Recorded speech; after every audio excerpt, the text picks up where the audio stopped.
হুগলির গোঘাটের রেডিও ঠাকুমা এদিন ভোরেও তার সর্বক্ষণের সঙ্গী রেডিওতেই শুনলেন বীরেন্দ্রকৃষ্ণ ভদ্রের কণ্ঠে মহালয়া। বাড়িতে টিভি রয়েছে, আছে স্মার্টফোনও, কিন্তু সেসব পছন্দ নয়।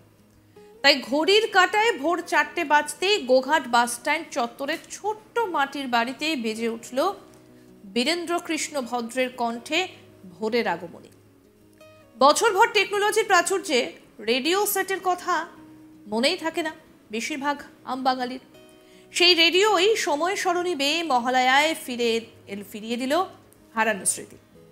আর সেই স্মৃতিতেই লুকিয়ে উৎসবপ্রিয় বাঙালির আপন সত্তা। এদিন ঘুম ঘুম চোখে ভোর 4টে বালিশের পাশে রাখা রেডিওর নব ঘোরাতেই বীরেন্দ্রকৃষ্ণ ভদ্রের কণ্ঠে বেজে উঠল আশ্বিনের শারদ প্রাতে। এটাই বোধ হয় নস্টালজিয়া।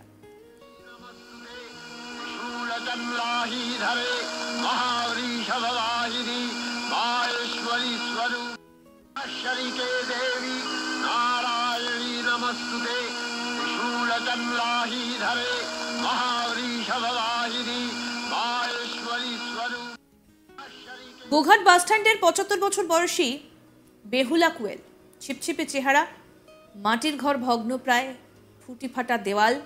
যদিও সাধের রেডিওটা রেখেছেন সযত্নে, মরচে পড়েনি রেডিওর সেটে।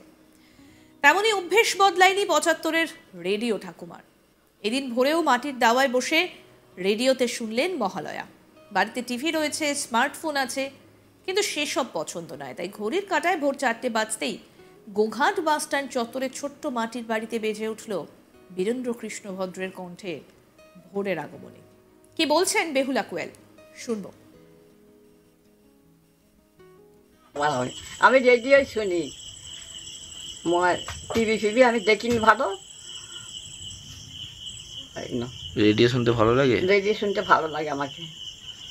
তারপরে যাত্রাও শুনি,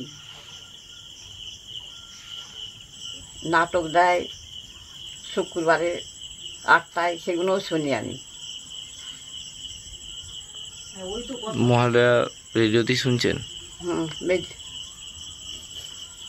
মহালয়া রেডিওতেই শুনছেন? হ্যাঁ, রেডিও শুনছি। রেডিও শুনতে কি ভালো লাগে?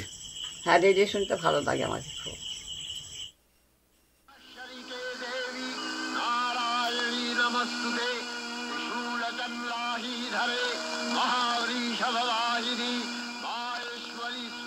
বৃদ্ধার বৌমা তপতি কুয়েলের কি বক্তব্য, আসুন শোনাই। দুদিন ধরে রেডিও শুনছি। অনেক দিন ধরে রেডিও শুনে, ওই রেডিওতেই থাকে সবসময়, রেডিও নিয়ে বসে থাকে, গান শুনে, যাত্রা শুনে, আবার মহালয় হচ্ছে মহালয় শুনে, এইসব শুনে। মানে এখনকার যুগে রেডিও, এখনকার যুগে যেমন রেডিও নেই, শুধু সব ফোন নিয়ে দেখে, টিভি দেখে, সেটা করেনি। আর বয়স্ক মানুষ ওরা না টিভি নিয়ে রেডিও নিয়েই থাকে, আর কিছু করেনি। হ্যাঁ, বীরেন্দ্রকৃষ্ণ ভদ্র ওই যে গান শুনতে সবাই ভালোবাসে। আমরা সবাই মিলে শুনি, বসে সবাই মিলে বসে শুনি। রেডিওটাই বেশি ভালো সবচেয়ে টিভির থেকে।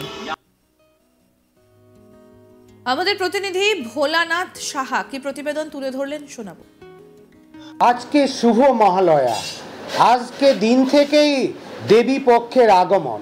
আর বাঙালির যেন মহালয়া ভোরে যে বীরেন ভদ্র কণ্ঠে মহালয়া শোনা একটা নস্টালজিয়া হিসাবে পরিণত হয়ে গেছে। কিন্তু আজকে স্মার্টফোন, টেলিভিশন যুগে বাঙালির এই ঐতিহ্য জৌলুস কোথায় হারিয়ে চলেছে। কিন্তু সেই সংস্কৃতিকে বজায় রেখেছেন আরামবাগ বাস স্ট্যান্ডে এলাকায় থাকা একটি রেডিও কাকিমা। তিনি কিন্তু যখন ঘড়ির কাঁটায় আজকে সকালে ভোর 4টে হলো, তখন কিন্তু কাকিমা রেডিও থেকে বেজে উঠল সেই বীরেন ভদ্র, বিখ্যাত বীরেন ভদ্র কণ্ঠে মহালয়া। আর সেই মহালয়া শুনে যেমনিভাবে কাকিমা আপ্লুত, তার পরিবার পরিজনেরাও বাড়িতে এই মাটি ভাঙাচোরা বাড়িতেও তাদের কাছে স্মার্টফোন রয়েছে, তাদের কাছে টেলিভিশন রয়েছে, কিন্তু কাকিমা সেই টেলিভিশন বা স্মার্টফোনে মহালয়া শুনবেন না। দেবী পক্ষের আগমনের শুভ সূচনা তিনি শুনলেন সেই বাঙালির পুরনো নস্টলজিয়া যে রেডিও আছে সেই রেডিওতে। আর এই বিষয়গুলি যখন দেখতে থাকুন আজ তাক বাংলার ইউটিউব চ্যানেল, সাবস্ক্রাইব করুন।